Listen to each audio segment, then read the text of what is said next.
Hi there, welcome back to our course. In this section, we will learn about strategies and skills for improving intercultural communication competence. According to Jia Yuxin, a competent intercultural communicator should be able to effectively mediate between cultures and effectively negotiate on an equal footing between different, even opposite cultures in the multicultural world. Then, how to achieve that goal and become a global citizen?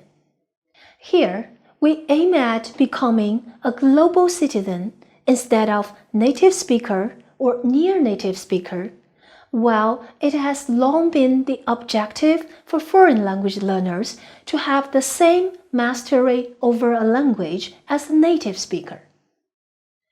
Do you think it is realistic to become a native speaker of the target language, English, in your case?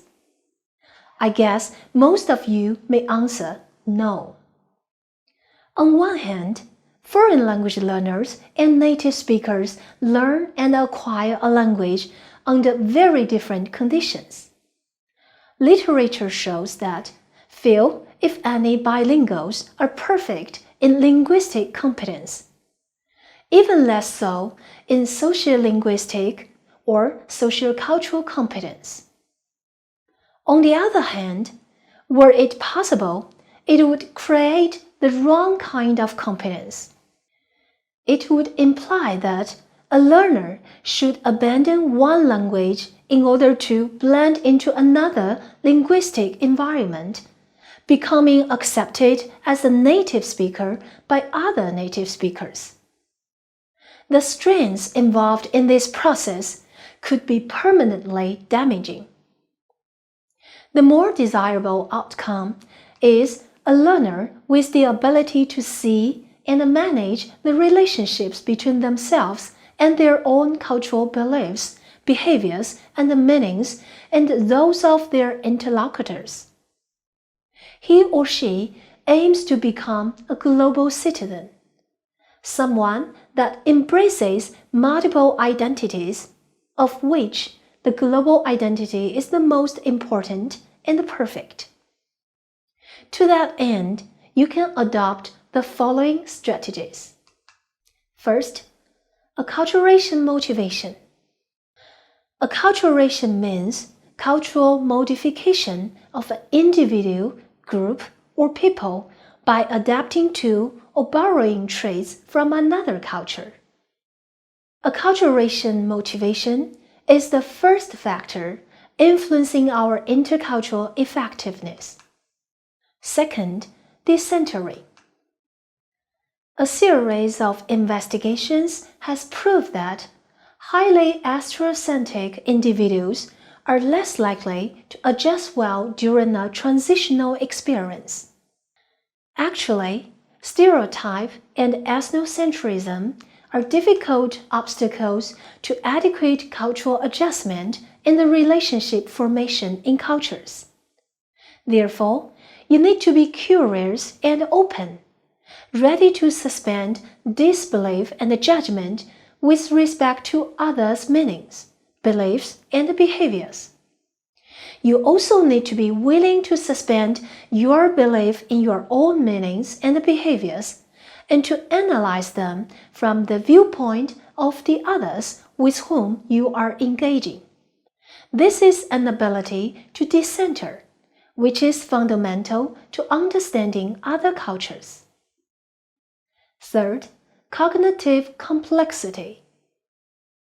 The concept of cognitive complexity was first propounded by Berry.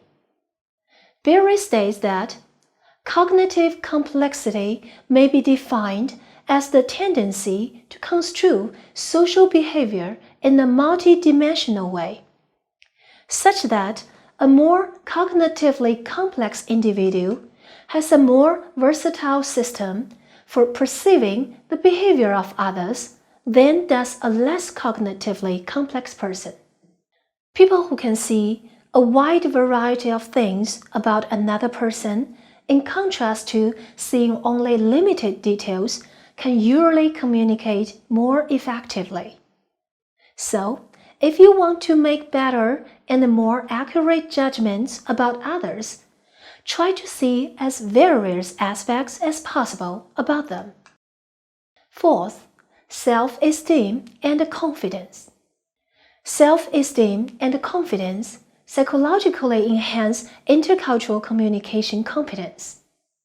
They can help you adjust to a new environment and perform well.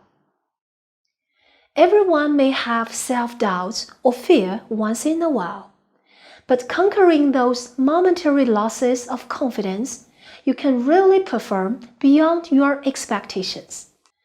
With self-esteem and confidence, you can proudly carry forward China's civilization in intercultural communication and see how it is seen from the perspective of the interlocutor. Fifth, innovativeness. If you are innovative, you are able to develop and accept new ideas, willing to experiment with new approaches, and especially willing to learn. You will take up opportunities to learn about the meanings, beliefs, and values, etc. of another culture. That will contribute to the development of your intercultural communication competence. Last, trust in people. Trust in people also helps you to build strong and healthy interpersonal relationships, enabling you to be interculturally competent. When you trust the person you communicate with, you will feel at ease and be willing to get to know about him or her. Thus, you will tend to dispel misunderstandings and achieve appropriate and effective interaction.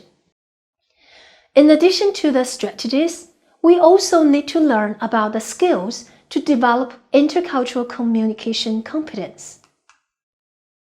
First, emphasize the areas of similarity with others while accepting differing opinions. Premier Zhou put forward the idea of seeking common ground while reserving differences as one of the 5 principles for peaceful coexistence among different nations at the Bandung Conference. This principle can be applied to intercultural communication. If you can stress commonality, you will improve the interpersonal relationship. At the same time, you should remain open and receptive, because dogmatism blocks intercultural communication. Secondly, make your verbal messages consistent with your nonverbal messages. If there are discrepancies between your verbal and nonverbal messages, you will discredit yourself in the long run.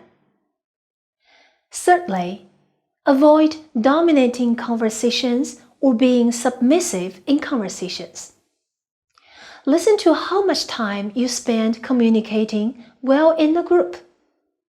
If you dominate others in the group, it may not be long before they find yourself boring. So, you are suggested to listen to others, invite their explanations, and show genuine interest.